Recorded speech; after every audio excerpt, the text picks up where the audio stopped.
Welcome back, religionists. First, an item of housekeeping. A couple of you have emailed to confirm that there really is no final exam. And indeed, there isn't. I think what's happened is that a few of you have seen a thing in your portal that was put there by the registrar helpfully, noting your normal exam time. And they're going off records that are 6 months old, records that went out the window as soon as we went into quarantine. So first, I'd just like to confirm for you that indeed there is no final exam. You just read your final book, let me know that you've done so, and bang, full marks for the second half of the semester. So let's talk about our final tradition, namely Doaism. Doaism is like the evil twin brother of Confucianism. You've seen those yin-yang symbols before. In Chinese, we pronounce it yin-yang, where yin, the feminine principle, and yang, the masculine principle, are complementaries. They're polar opposites, but they can't exist apart from each other. Confucianism and Taoism are like that. They're two opposing but both equally necessary forces in East Asian civilization. And I'll explain what I mean by that today. But as a first step, you might think about how sometimes Western civilization is explained as being the love child of Hebrew religion and Latin Roman civilization.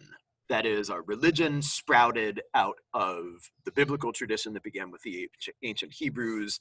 And then the Roman Empire came along with its own tradition of law and statecraft and philosophy. And the two got together and they became European civilization. You can think of Confucianism and Taoism as being the same sort of thing. Twin influences that marry to produce Chinese and Japanese and Korean civilization. Let's talk about specifics. Not surprisingly, Taoism begins around 500 BCE. As I promised, almost every date in this course comes down to 500 BCE, and Taoism is no different. The myth says that the founder of Taoism was a fellow named or called Lao Tzu. This wasn't his given name at birth. This is a title. It means the old master, old being Lao and master being Zi. Now, you can also parse that phrase as meaning the old child.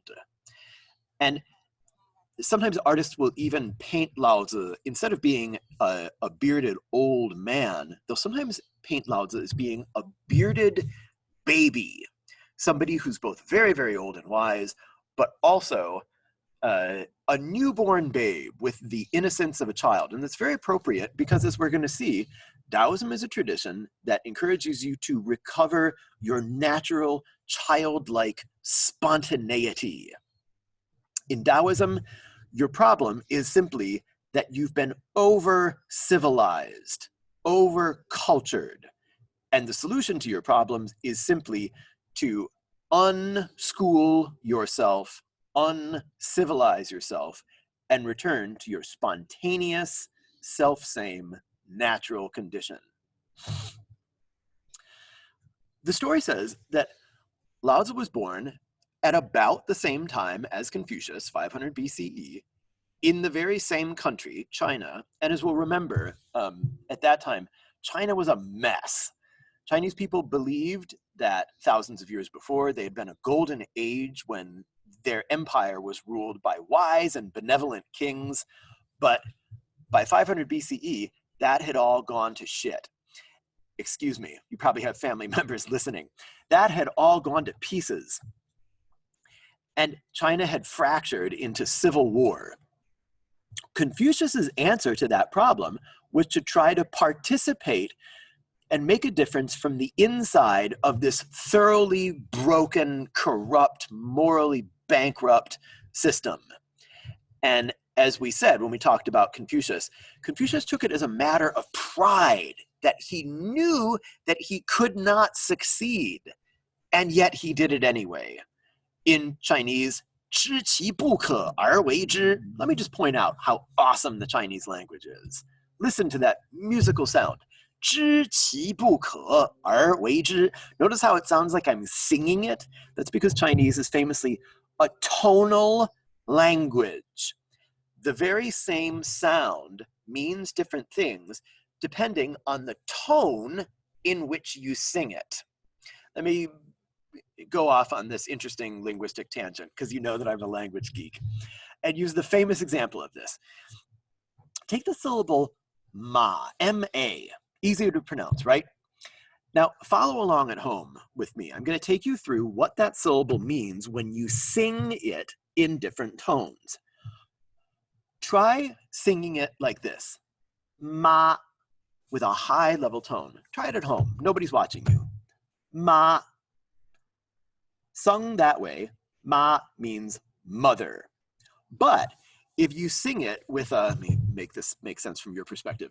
If you sing it with an upward inflection, not ma, but ma, like a question, like the way that people from San Diego seem to end every sentence. They'll go like, we're going to 7-Eleven, ma. When you sing it that way, it means hemp or marijuana. So ma means mother, ma means hemp, ma, going down and up, ma, try it, ma, that means horse. Wow. And if you say it with a sharp downward inflection, ma, that means to scold or cuss someone out. So let's review. Sing along at home. Ma, mother. Ma, hemp. Ma, horse. Ma, scold or cuss. Woo! Now you would think that this would make Chinese hard to learn. I entirely disagree. I would say that Chinese is easy to learn. Way easier than Japanese. Much, much, much, much, much easier. The grammar is entirely intuitive. In fact, there's very little grammar at all. And the tones come naturally. Human beings have natural musical ears, and it actually makes it easier to learn words and make them stick. All right, enough of this tangent. This man, Lao Tzu, was born into China into the same mess of civil war and strife that Confucius was, but whereas Confucius decided that he would try to make a difference and just keep striving, even though he knew that it would never succeed, Lao Tzu took the opposite tack. Lao Tzu was very sought after by these various warlords. They understood that he was wise and clever, figured they could go far with a man like him on their side. They tried to recruit him into their service, and he said, no way. The story says that he decided, this world is so broken and messed up, the best thing I can do for my happiness is simply to leave it and return to nature, to the wilderness. And so he rode west. In China, just like in the old United States, west was the direction of the frontier. And so he rode west, and the story says that he got to the last outpost of civilization, the last station of the Great Wall that separated the civilized Chinese interior from the quote-unquote barbaric wilderness off to the north and west. And he was leaving, and the guard, the customs official there, said, hey, wait a minute.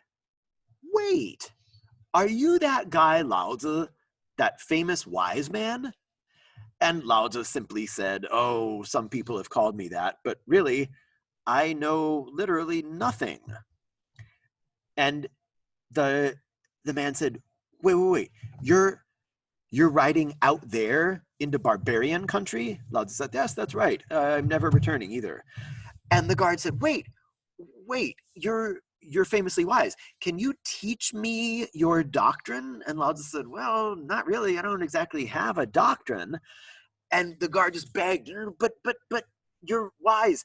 So here, he gave him some paper and a pen. He said, go into my little guard shack there and just try to write down your teaching, just anything that could help. How do I live? Write that down. And so Lao Tzu says, well, okay, I don't really have much to say, but if you insist, I'll do what I can to help you before I leave forever. And Lao Tzu went into the guard shack, and he stayed there for just about an hour, and he came back with a few thin sheets of paper, and he said to the guard, look, I don't know that I really have much to teach you, but if I do, it's on these pages. Here, goodbye forever. And he rides off literally into the sunset, and is never seen again. Those papers that he gave the guard are the record of his teachings. In Chinese, they're called the Dao De Jing, which literally means the way, the Dao, and its power. We'll come back to this word, the way, the Dao, in a moment. In the modern Chinese system of Romanizing, that is the system for transcribing Chinese sounds using our Roman letters, in the modern system for doing that, it's spelled this way, Dao De Jing.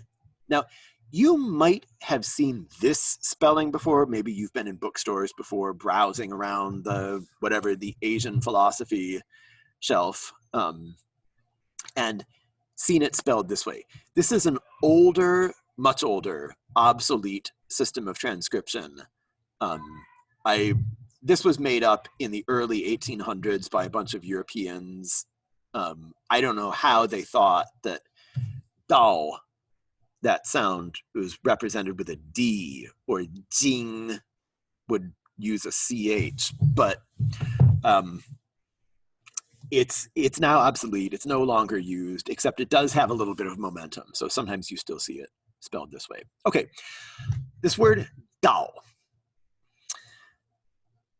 All Chinese philosophies teach the quote unquote Dao, the way. This is sort of a truism that ancient Greek philosophy thought a lot about what's true, what is really true, as opposed to being mere opinion, fact versus opinion. Chinese philosophy is less concerned with what is true and more concerned with what is good, what is the right way. And the word that they use for way is Dao. Every Chinese school of philosophy, from Confucianism to the early Confucian opponents, the legalists and the Mohists, to Taoists and many other schools of Chinese philosophy, they all taught what they believed was the way, the Dao. It just so happens, so Confucius, he talked about the Dao. For him, the Dao consisted of learning the various Confucian virtues and socializing yourself to be a conformist and disciplined personality. And it just so happens that Lao Tzu's school of philosophy was the one that ended up calling itself the Dao school. What does that book say? Well, we'll get a feel for Lao Tzu's teaching through a few representative quotes. Here's one. Banish wisdom, discard knowledge, and the people will benefit 100-fold? What? Wait, you banish wisdom and discard knowledge, and the people are supposed to benefit from that? Banish kindness, discard morality, and the people will be dutiful and compassionate? Okay, this sounds a little counterintuitive. Also, it sounds like the most un-Confucian thing you could possibly say. As we've seen, Confucius taught people to accumulate wisdom, accumulate knowledge, cultivate kindness, and adhere by force of will to morality. And Lao Tzu is saying, no, forget about all those things. Forget about wisdom and knowledge. What does he mean by this? Well, if we were in the classroom together, oh, how I wish we were, we would spend 5 minutes and I would ask you for your opinions. I'll tell you what I take him to mean here. I take him to mean that too much knowledge is a bad thing. That people naturally know how to live in order to be happy. That is, human beings are animals. We have animal natural instincts. And I don't just mean that these instincts are base and selfish. No.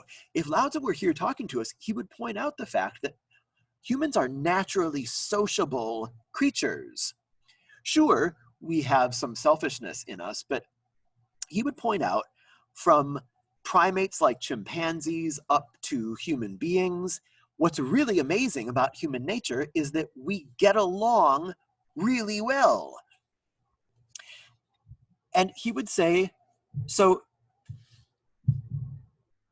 forget about trying to force yourself to be kind and moral. And he's really kind of talking to Confucians here. People who learn to forge iron chains of self-discipline around their personalities. So that, as Confucius said, by the time he was 70 years old, he had finally freed himself from temptation to do wrong things after 7 decades of intense personal self-discipline. Lao Tzu says, no, don't do that. Apart from making people unhappy, it makes people fake. What you get are people who are like fake kind, who are nice to your face, but then they turn hypocritical as soon as they're not in the public eye. You get people who fall all over themselves, proclaiming grand doctrines of morality, and then when it suits their purposes, they'll rationalize some sort of self-interested behavior. Lao Tzu continually says in all his teachings that we are creatures of nature. If we want to be happy, if we want real kindness and real wisdom, simply stop trying so hard to be something that you are not. There's a famous Taoist parable. Taoism loves parables, especially ones involving animals, because they're natural by definition. This parable says, okay, imagine that you have a duck and you have a crane, so a very short bird and a very, very tall bird. And imagine that you had some sort of wrong-headed notion that you wanted to equalize the duck and the crane. And so you stretched the poor duck's legs, like you pulled on the poor duck's legs to try to make them a little bit longer. And then you went to the crane and you tried to chop its legs in half to make it a little bit shorter, hoping that you would end up with 2 equal birds. And the parable says, of course, that would be absurd. You would take 2 birds that are perfectly perfect, each in its own nature. The duck is a perfect little quacking, cute specimen of duckhood, and when it swims in the pond, its little cute webbed feet go paddle, paddle, paddle, paddle, paddle, and propel it through the water gracefully. And the crane, this majestic, graceful, if sort of awkward and weird looking bird, would now be downsized. You would take 2 birds that are really cool, each in their own way, and then you would just deform and harm and cripple them to achieve some abstract, predetermined outcome of what? Equality and uniformity? Why? Who's going to be happier? Who's going to be better? No one. So, say the Taoists, take all these stupid human engineering projects that you have in mind for how you're going to make the world better and just forget about them. Everyone will be happier, starting with you. Lao Tzu loves to use water as an example of this way of naturalness. water shows up as a symbol all throughout the Tao Te Ching. In one passage, he says, the highest good is like that of water. Why? Water benefits the 10,000 creatures. In ancient Chinese, 10,000, wan, or man in Japanese, is the number that symbolizes like infinitely many. So water benefits all the creatures in the universe, the 10,000 creatures. But water doesn't scramble and strive. It's content with places that people disdain, that they look down on. For example, water flows downhill into whatever is lowest, and it might end up forming this sort of swampy, gooey puddle. It's perfectly happy with that. Sure, people disdain that low-lying, puddly, swampy area, but water is perfectly content with where it is. That's its natural place. And Lao Tzu says that is what makes water like the Dao, like the way. If you could learn to be like water in that way, if you could learn to flow where events are naturally taking you, to not resist them, you would be happy. You would be powerful too. Think of the power of flowing water. If we had been in session during the semester, I would have taken a day off of class and sent you to go and walk by the creek, or better yet, in the creek, at your own risk, of course, and encourage you to go and actually feel moving water. Now, you're not stupid, you've experienced moving water before, but I was going to ask you to not just think about water, but actually go out, find some water, and hang out with it, watch it, feel it, put your feet in it maybe. One of the things that you notice when you do that is even though water resists nothing, even though water doesn't try to do anything, it doesn't exert itself, moving water is hella powerful. In search and rescue, most of our calls involve water. Sometimes it's just standing water. There are those dippy areas south of town that fill up with water when there's a heavy rain, and then people try to drive their vehicles through the huge puddle, and just water will cripple the vehicle. Even big SUVs, if they get in above mid-height on their tires, will start to float away on the water. And moving water is, well, I mean, it's just downright dangerous in some circumstances. It's much more powerful than it looks. If you've gone barefooting in Chico Creek in the spring when it's above, say, knee height, once the water gets to that point, if it's in motion, it will start to knock you over. So Taoism is constantly pointing to ways in which water doesn't try to do anything. It exerts no self-discipline, no willpower, and yet it is content, it is powerful, it's beneficial. And they say, in all of these ways, you could do no better than to learn to imitate water. If you could really embody those qualities of water, you would embody the way of nature, and you would be happy. One of the things that Taoists point out is that you can't frustrate water. Imagine this.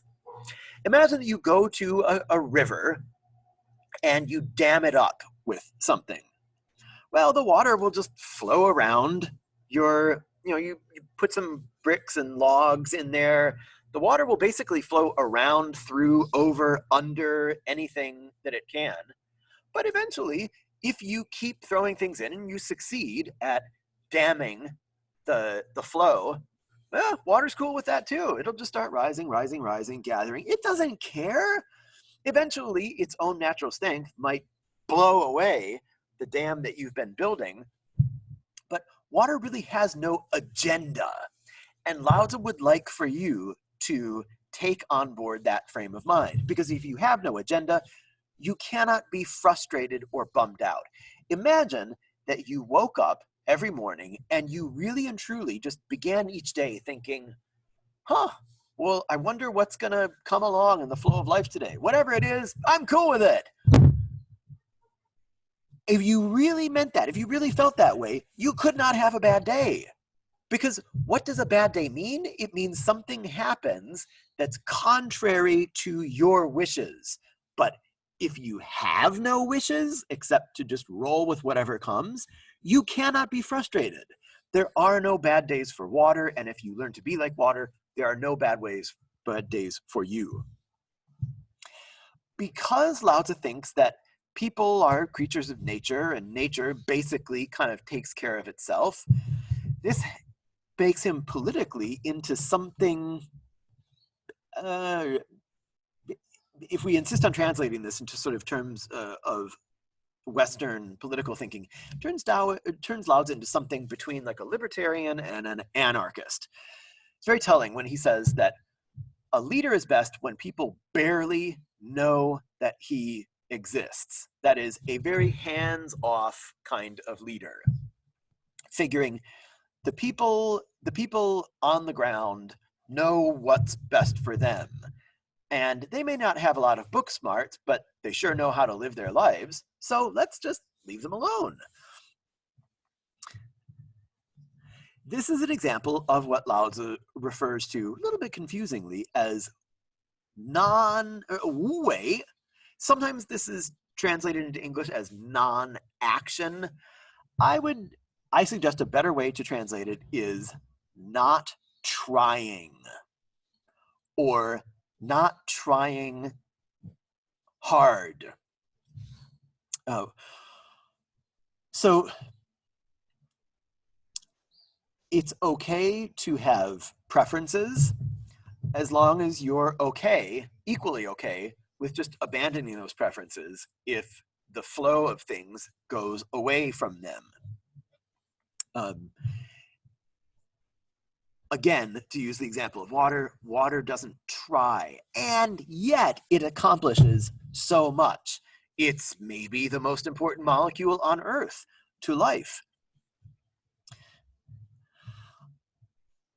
These are very abstract principles, and it's all well and good to say, oh, yes, be spontaneous, be natural. If you can act like water, then you will accomplish everything, but have no frustrations.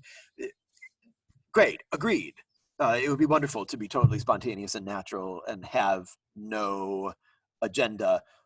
But human beings aren't exactly like that. Maybe plants are, but we're not plants. How do you actualize that ideal as a human being? Well, there's another Chinese philosopher, Taoist philosopher, who specialized in creating really cool parables that exemplify this. His name is Zhuangzi. I'll teach you a very special secret about the Chinese language. This pair of letters, ZH, it's just pronounced like an English J. I know, it looks like maybe it should be pronounced je, like the French je, but no, it's just pronounced like the J in Jason, hard J. Zhuangzi. And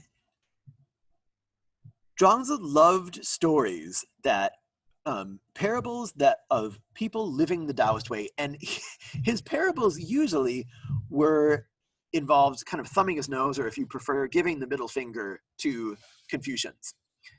A lot of his parables actually involve people in conflict with Confucian authority figures. A lot of them involve heroes who are either animals, like in the story of the duck and the crane, or they're working people who have lots and lots of abilities, but they are practical abilities kind of in their hands and their bodies, not in their brains. People who have craft, not book smarts. So, for example, Zhuangzi tells a story about a butcher, and one day a very learned Confucian gentleman is in the butcher shop, where Confucius teaches gentlemen not to try not to go, actually. It's a lowly place. It's a place of cruelty. And he actually says a gentleman stays away from slaughterhouses and kitchens where they're killing poultry and things. But Zhuangzi tells the story of a Confucian gentleman who's at the butcher shop one day, and he sees the butcher carving up a carcass, a lowly form of work, but he gets kind of entranced watching the butcher work because the butcher just is so graceful in his movements. And he notices something. The butcher isn't sawing away at the carcass. He just has a simple knife, but he's just sort of gliding the tip of his knife through the animal's tissues. The butcher has learned through decades of experience where the soft spots, the points of least resistance are in the animal, where in the joints there's just a single tendon, and you just snick, cut it, and boom, the joint comes apart without you having to hack at it. And he notices that the butcher is sort of doing a kind of ballet with his knife. And he asks the butcher about it. And the butcher says, yeah, I've been doing this so long that my hands know how to flow through the animal's body like water. And he said, see this knife here? Looks brand new, but I've been using this for 40 years. I don't wear out knives because I scarcely use the blade except to just zip through the animal. Another of Zhuangzi's stories about a working man shows him showing up a Confucian gentleman. The story involves a Confucian gentleman who's sitting, he's on a journey somewhere, he's at a rest station, resting, drinking a little bit of tea, and he's reciting poetry to himself out loud. And along comes a carpenter, actually a wheelwright, a carpenter who specializes in carving wooden wheels.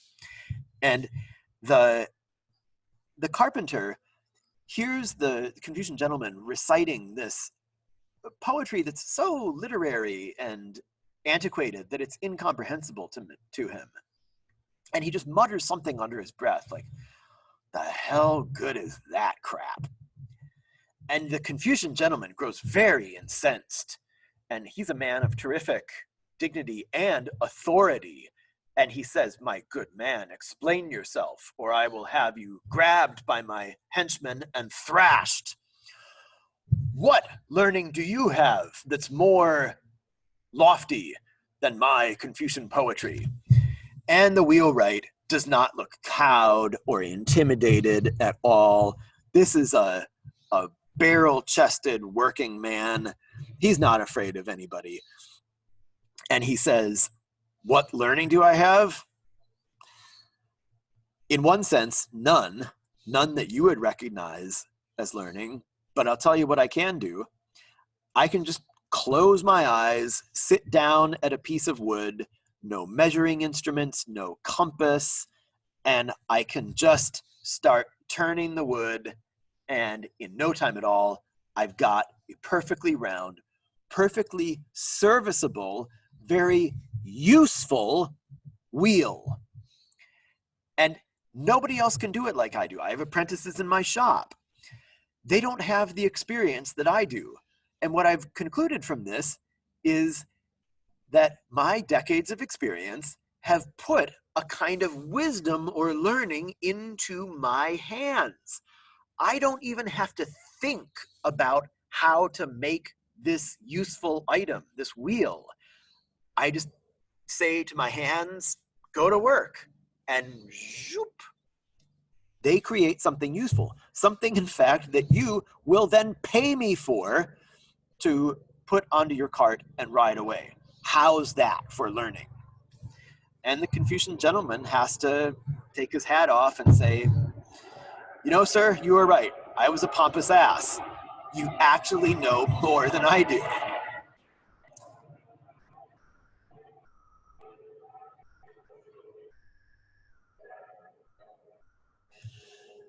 So these Taoist philosophers to summarize this first part of the lecture, the Taoist philosophers are encouraging people to be natural, be spontaneous, like water is, to feel the way of things, throw away their affectations, their over-civilized learning, their elaborate ideas of morality, their attempts to discipline themselves, and simply follow nature. And the Taoist philosophers conclude this by saying, and if you do this, you will be, quote unquote, deathless. Deathless in the sense that if you identify with nature, you never die. Nature doesn't die.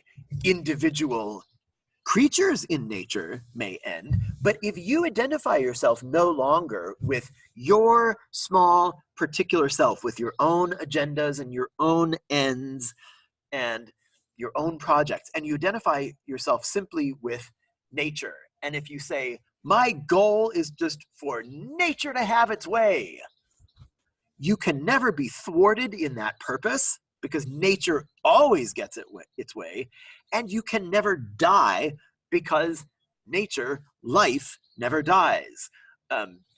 When I was growing up and people were still worried on a daily basis about nuclear war with the Soviet Union, sometimes people would make this grim joke and say, well, even if all human life is extinct, the cockroaches will go on and they'll inherit the earth. That's actually a pretty Taoist thing to say.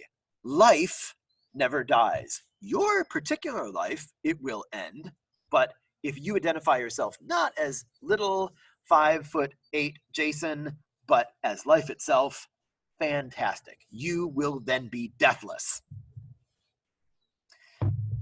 Deathless. Deathless. Really? Really deathless? Literally deathless? No, no. It's clearly a metaphor. They're not promising you actual individual immortality. But human beings, when they get religious, are capable of believing and rationalizing almost anything. After a few centuries, people began to always hear talk of Taoist philosophers teaching deathlessness and how the great sages of the Taoist past, like Lao Tzu and Zhuangzi, taught the secret to deathlessness or quote unquote immortality. And they started to wonder, wait, maybe it's more than a metaphor. Maybe they knew secrets that they weren't revealing to the ordinary person. Secrets that could make you literally immortal, and you would live forever as an actual embodied being. Basically, a conspiracy theory that these great philosophers knew more than they were telling, and they were holding out on human beings. And people speculated, maybe somewhere there's this kind of secret society, like the Illuminati, who know these occult secrets of immortality, and they're reserving them for themselves. And this marks the dividing line from philosophical Taoism, the original Taoism of the philosophers like Lao Tzu and Zhuangzi, the dividing line when Taoism ceased to be merely a philosophy and became a full-on religion with magical practices and everything. Those magical practices, in English, we call alchemy, because they're actually quite a bit like the medieval European tradition of alchemy. What did the European alchemists want to do?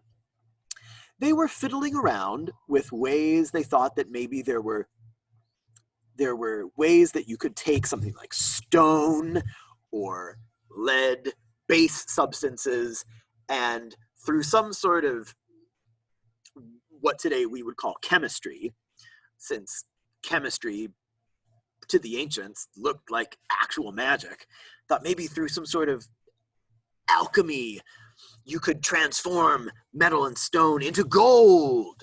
And simultaneously, the European alchemists thought that just as you could transform lead into gold, maybe you could transform the human being from a simple mortal into a godlike immortal.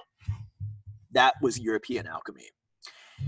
Chinese alchemy was developed by Taoists in this search, this quixotic quest for literal, physical immortality that they thought had been taught and forgotten or hidden by the original Taoist philosophers.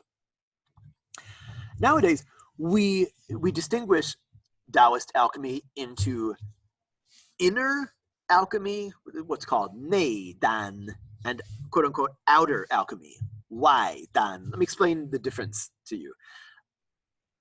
Originally, these alchemists in China were looking for actual potions, elixirs, substances that they could cook up with elements and minerals and compounds that they found around them, hoping that they could cook them up in just the right recipe to come up with an actual elixir of immortality.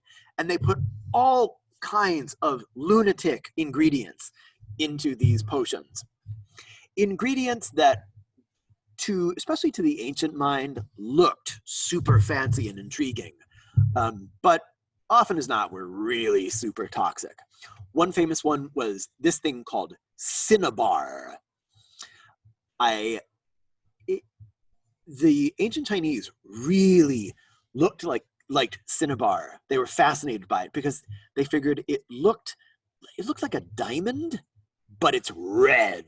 That's like a super awesome diamond. In Chinese culture, red is an especially happy color. It's the color of weddings. It's at Chinese New Year, which is like the East Asian version of Christmas. They festoon everything in red decorations. So the ancients thought, wow, it's like a diamond, only it's red. That's awesome. And I bet the red symbolizes life force, like blood. So clearly, we want to put cinnabar into our potions. I'm told that actually this is what cinnabar really is chemically, is some kind of magnesium compound, and that it's actually just pretty common in Northern California. But in ancient China, it happened to be rare and precious. So they would put cinnabar into their elixirs. Here we see an alchemist brewing up some sort of potion, kind of distilling it. What else does he have in there? Well, he might have had some mercury. Mercury, anyone? Poisonous as hell, but to the ancient mind, very, very fascinating. Why? It's silver. Silver is cool. It flows since it's liquid at room temperature. It's a metal that flows like water. So the ancients thought, wow, it's like super water. And we know how Taoists feel about water. Water's awesome. So if you found something that was like water and it flowed like water, except it was silver too, and it was a metal, whoa! We definitely want that in our potion. Never mind that it'll slowly kill you. Speaking of slowly killing you, arsenic was a common ingredient in these potions. It seems that arsenic, first, it doesn't kill you too fast, and it preserves things. I'm told that in taxidermy, arsenic and arsenic compounds are used to preserve the animal. So it's a preservative, and they thought, well, we're preserving human life, so yeah, let's put in some arsenic. All right, so we've got some cinnabar and some toxic mercury and some toxic arsenic, maybe some gold too. Gold is really cool, and it has neat properties like gold never rusts. That's why the European alchemists associated gold with immortality. So we'll put some gold in there too. Well, it might not surprise you to learn that these quote-unquote elixirs of immortality were poisonous. Now, you would wonder then, so why didn't people stop taking them? Why didn't they notice that these elixirs were giving you the opposite of immortality and sending you to an early grave? Well, it's complicated, and it has to do with problems with data in the ancient world and problems in the human mind itself when it starts feeling religious, and when it involves discounting hypotheses that it really wants to be true. What do I mean by that? Well, in the ancient world, it was very few people who had the money and resources to try fancy elixirs brewed up by these snake oil salesmen who were posing as experts and charged great fees. The raw materials were very expensive. It was hard to come by cinnabar. It was very hard to come by mercury and gold. These things had to be mined by hand. It was dangerous to do it. And so the only people who had access to these kind of resources were a very few kings. So there was a very small number of these experiments being conducted to begin with. In modern research language, N, the number of trials, was very low. And you know from your basic high school physics or chemistry class how hard it is to draw useful conclusions from just a very small number of trials. Because you don't know why it didn't work out the way you wanted it to.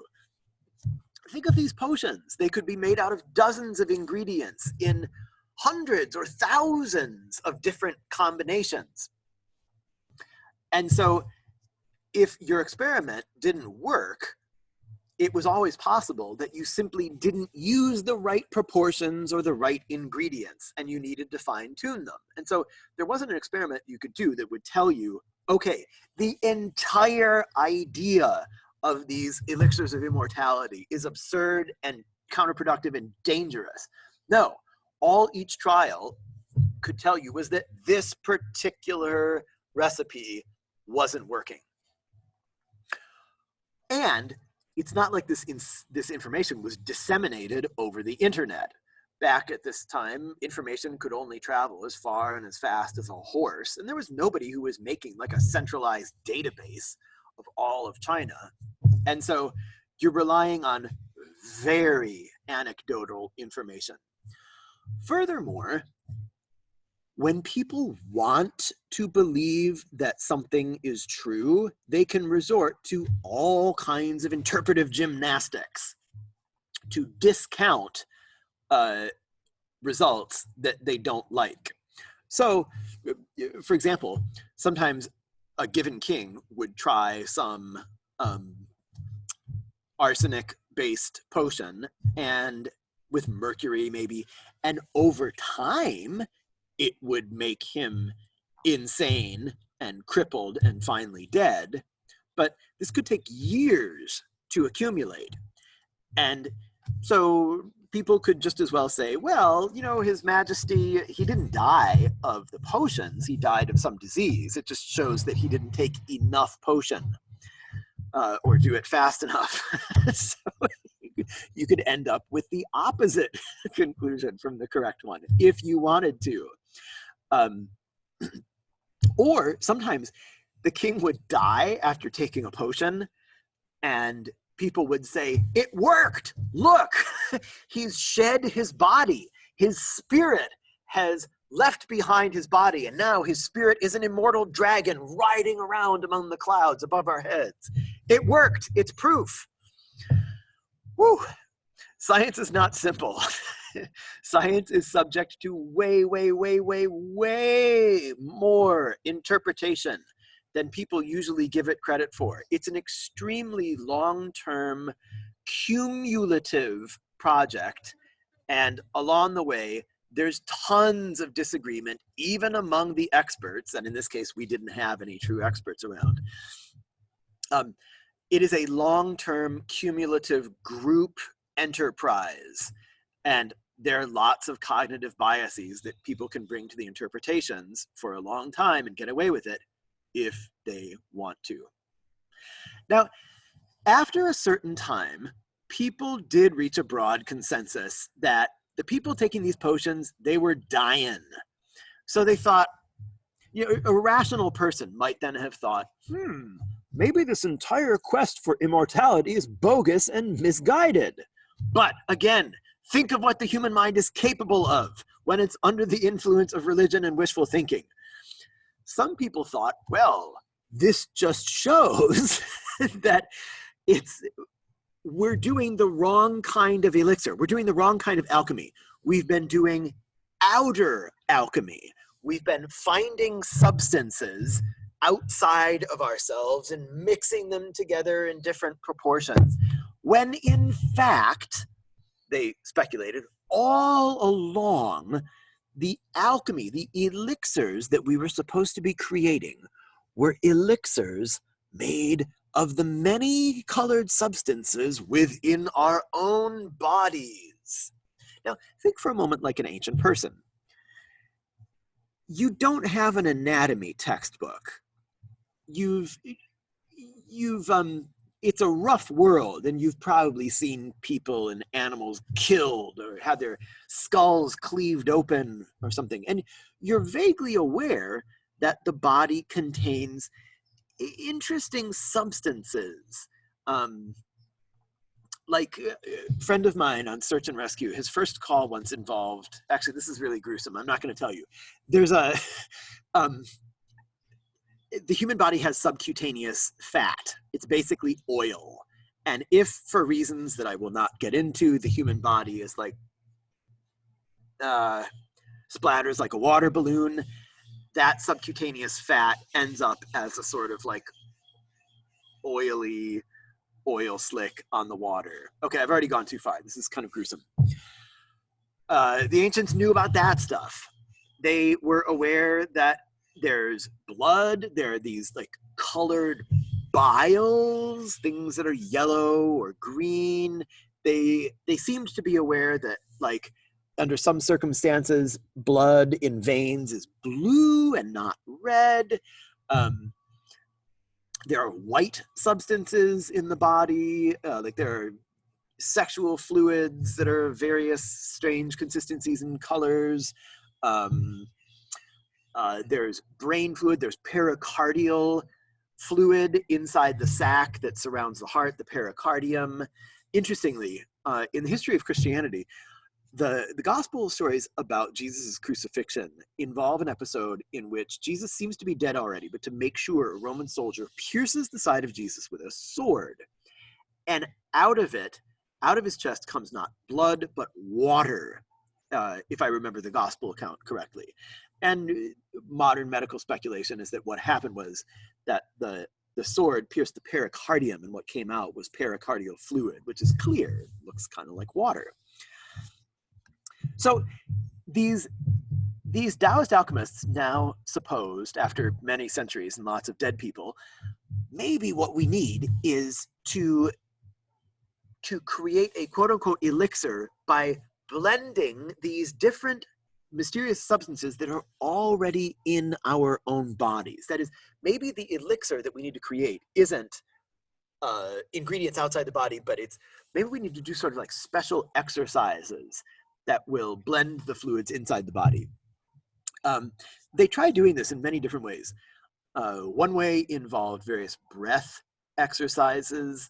One way involved, how shall I say, disciplined, really not at all recreational ways of having sex that I won't attempt to describe for you, but you can just Google them if you want. Google Taoist sex alchemy, and you'll do it on somebody else's computer, just to be sure, so that this isn't linked to you. They tried doing it through martial arts, interestingly. So this stuff that they did became the basis for Chinese medicine, traditional Chinese medicine. It didn't create immortal people, but it did turn out that some of what they developed was medically pretty darn useful for certain conditions. Raise your hand. No, never mind. You can't. If you've ever had acupuncture or seen acupuncture done, famously, you know about the needles. The reasons that the needles work, if they work, according to Chinese medical theory, is that the body is home to energies that flow up and down the body longitudinally along these lines that they call meridians, like meridians on a globe.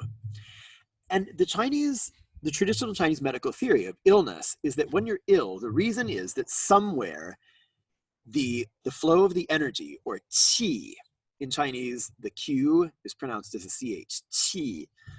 The flow of qi energy has become blocked somewhere in these meridians. And so what the acupuncturist does is put in needles along the meridians so as to redirect the energy around the blockage, like a detour on a highway. Imagine that you're on the 5, there's a wreck that's closed traffic, and then the CHP comes along and it makes detours to keep the flow of traffic going around the wreck.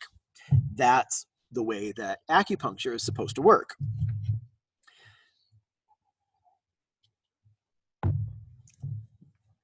And I'll tell you, actually, the closest experience that I've ever had to a miracle healing involved a sort of poor man's acupuncture.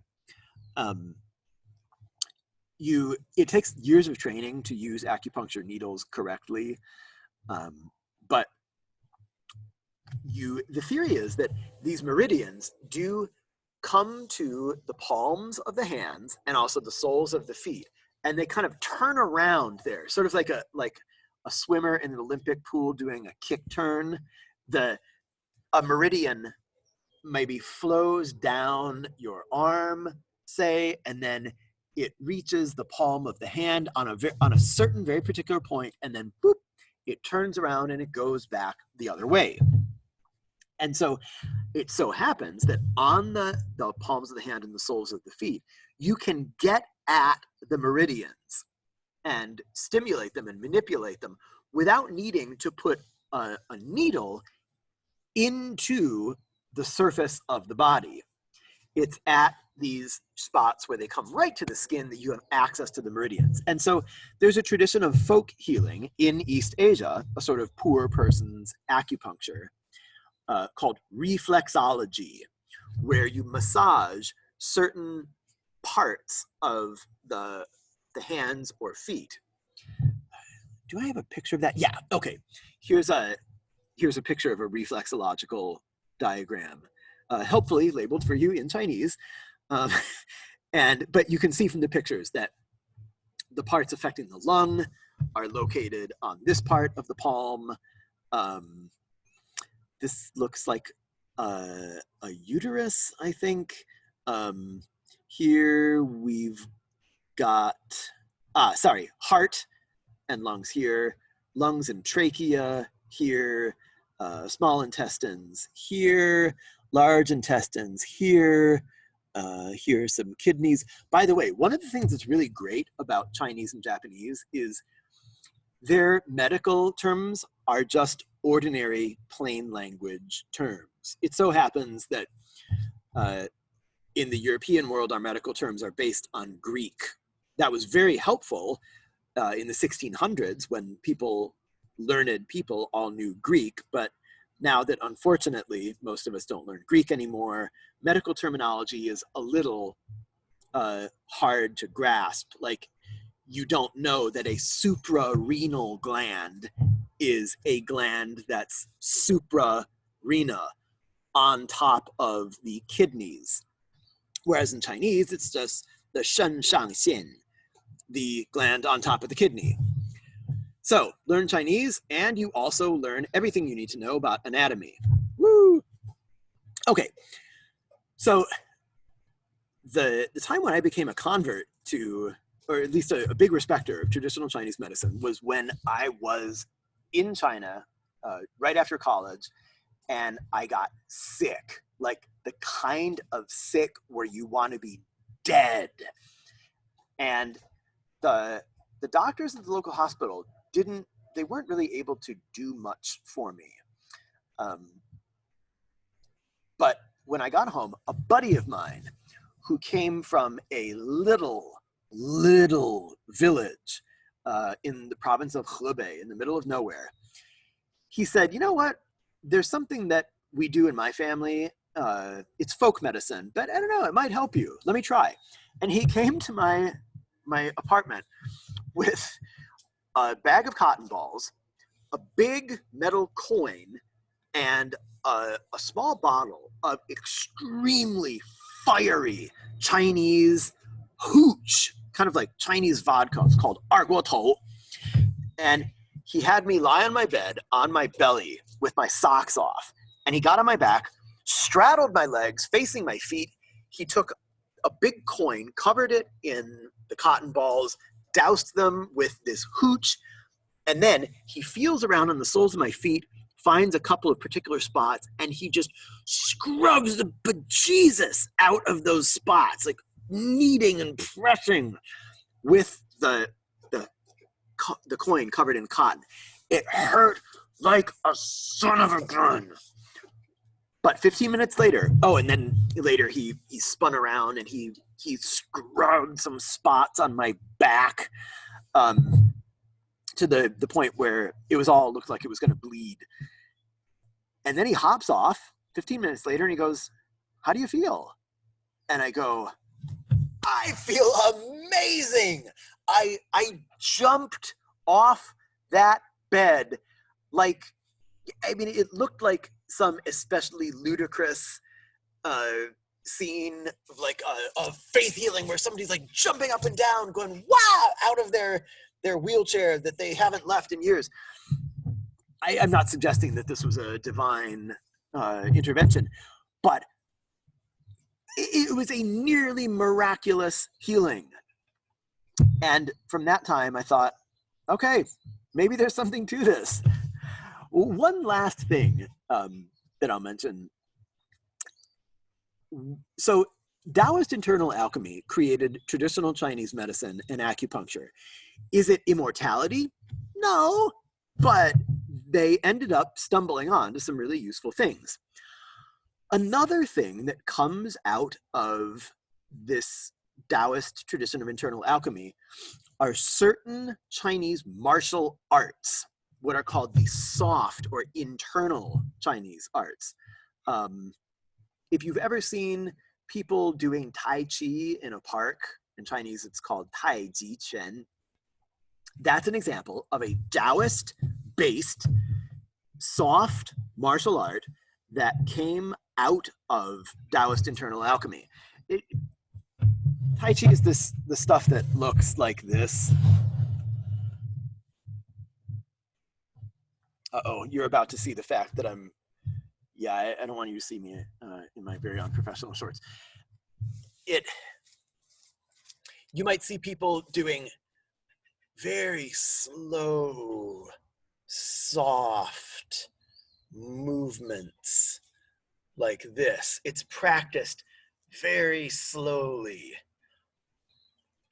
And these days, most people do it as a kind of health practice. You'll see elderly people in China doing Tai Chi in the parks very early, every morning. It keeps them kind of limber. They're not at risk of injuring themselves because they're not moving too fast. But in the hands of an expert, Tai Chi is a martial art. It's made for fighting. And boy, it is surprisingly oomphy. I had a Tai Chi teacher when I lived in Beijing as a young man, and he said in Tai Chi what we're aiming for is to feel like your arm is a steel pipe wrapped in cotton that is soft to the touch, but there's iron underneath. And he and other Tai Chi practitioners believe that they're not moving and hitting things with muscular force, that what they're doing is mobilizing their qi, that internal energy. If you're a martial arts nerd and you're familiar with Aikido, you can think of Aikido as Japan's answer to Tai Chi. Supposedly, you are manipulating the very energy of the opponent rather than muscling him over. Now, I've talked with a very skilled Tai Chi practitioner who's actually a professor here at Chico State. Professor Wai-Hung Wong is in the philosophy department, and some of you may actually have taken Philosophy 130, the critical thinking class, with him. And when I moved to Chico, I was introduced to him, and turns out he's modest about it, but he is hella good at Tai Chi. And so I was at a party one time as a new professor, and people said, "Oh, you know what? You should have Wai-Hung do the 1-inch punch on you." And I was like, wait, the 1-inch punch? Like the thing like the Bruce movie? In Bruce Lee movies? If you've seen a Bruce Lee movie, you've seen a scene, because he has a scene in all of them, where little, small, 120-pound Bruce Lee puts his finger maybe on a bad guy's chest, and without winding up, he just flicks his wrist, and boom! This knuckle travels just 1 inch, but wham! He sends the bad guy flying. I was like, that 1-inch punch? And they go, yeah, you should have him do it.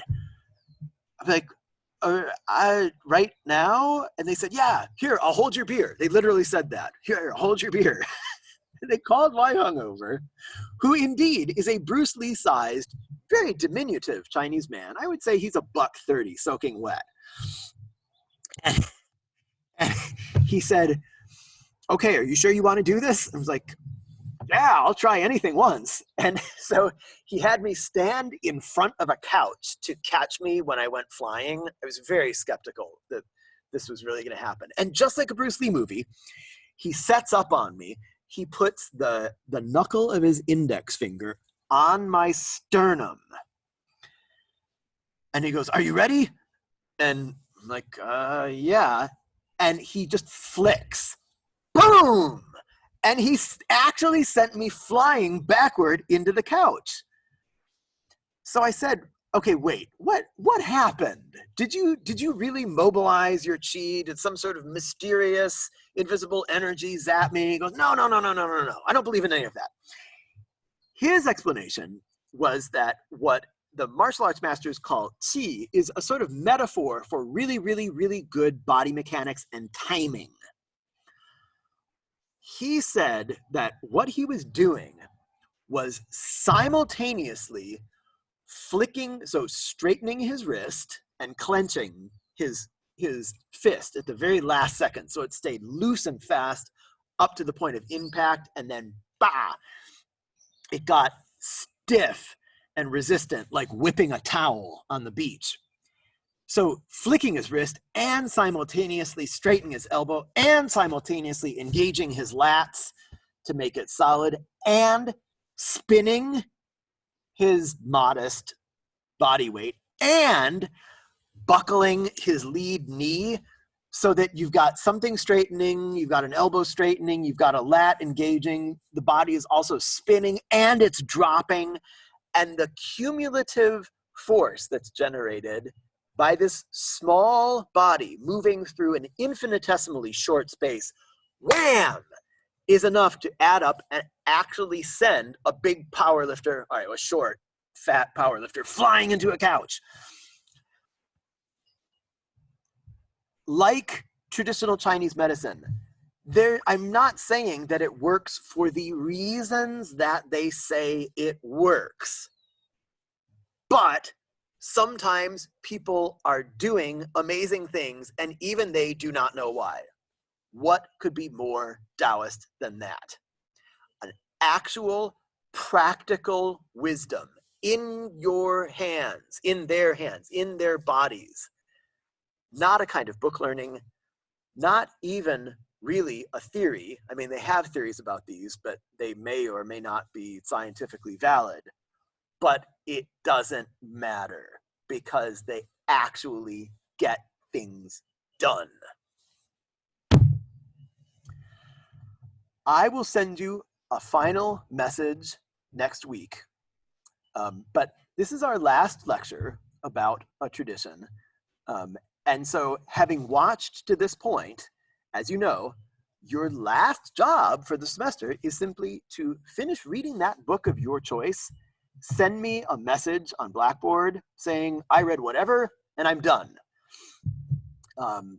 Maybe tell me what you think of it if you want, but I'm not looking for an essay. I just genuinely want to know whether you liked it. And that's it. And tragically, there will be no final exam. I will not take your paper and shake your hands as I send you off into the world. We're not even allowed to shake hands anymore. And so we will simply have to make do next week with a parting message. I miss you all so damned much. You have been one of my favorite groups in years. All right, gonna get all maudlin. I'll talk to you next week. Have a wonderful day.